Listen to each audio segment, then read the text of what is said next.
What's up guys, welcome to another video. Today I'm in St. Petersburg and I thought I'd give you all a little update on COVID in Russia. I'm actually here in an area of a city called New Holland or Novaya Zelandia. It's an artificial island which used to be like a navy thing and is now a hipster place with restaurants and cool shops, and it's also the location of the city's most popular ice rink. But yeah, I want to talk about COVID-19. Unlike lots of Europe, here in Russia there is no nationally mandated lockdown. For the most part, things are completely normal with very few restrictions. But the federal government has given the responsibility to local, regional governments to make their own decisions about whether there should be lockdowns, what things should close, what things should stay open. And I'll give you a little example about that. Until early this month, bars and clubs were open all night, really until the start of November, all over the country, basically everywhere. And in the last 2 weeks, that's almost changed completely, with most regions closing their nightlife at 11 or 12. That's a massive difference to the summer when you could basically club all night long, people could go party, no problem, like nothing had ever happened. Really, from the start of summer when everything got lifted until October, it was like there was no COVID at all. Bars and restaurants were full as normal, but that's changed now, and it's a regional by regional basis. That's just one example of a regional change.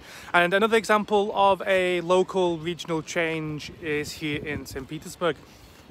As of Monday, all food courts in shopping centres are closed.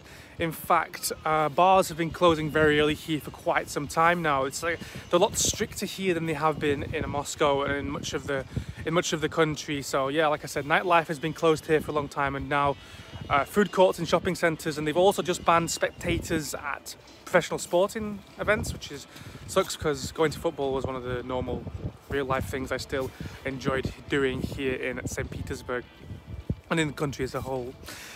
But as you can see, as you can guess, I'm here, so travel is normal here. Trains and planes are normal. With COVID-19, you just have to wear a mask, and there are a lot more hygiene measures than normal, of course, thank God, but as a whole it's pretty similar how it was. I'm not exactly sure of the motivation of the government here for no lockdown and for life continuing basically as normal, but I highly suspect it's because of the potential economic gratifications of everything shutting down once again in a country with very little social support. So let's talk about numbers. As of today, today is November the 24th, Russia has confirmed 2,138,000 deaths, cases, and 37,000 deaths. That's the fifth most cases in the world after USA, Brazil, India and France. And well, death figures are obviously a lot harder to compare due to the way they're counted, and while some countries count everyone who dies with a positive test as a COVID death, here they only do that if it's 100% attributed to COVID. So there's probably a lot more people here who died with, but not necessarily of COVID-19, but for whom it was a significant contributing factor. And to be honest with you, I'm not sure which method of counting is better. Should you count people who died with it or of it, or 100% of it or partially of it? I'm not sure. Anyway, there's a big problem here. Last week, the Minister of Health said that 20% of all beds in the country are filled by COVID patients. And if I remember rightly, there's something like 50 Russian regions with around 90% hospital capacity right now, which of course has the potential to seriously spiral out of control. And I very much hope that the government are taking strong measures to sort that out. And from what I've heard, they are. Now, to answer the question I'm asked most from in email and social media the most is about the Russian vaccine. At the moment, there are 2 registered Russian vaccines, but neither are yet available for public consumption.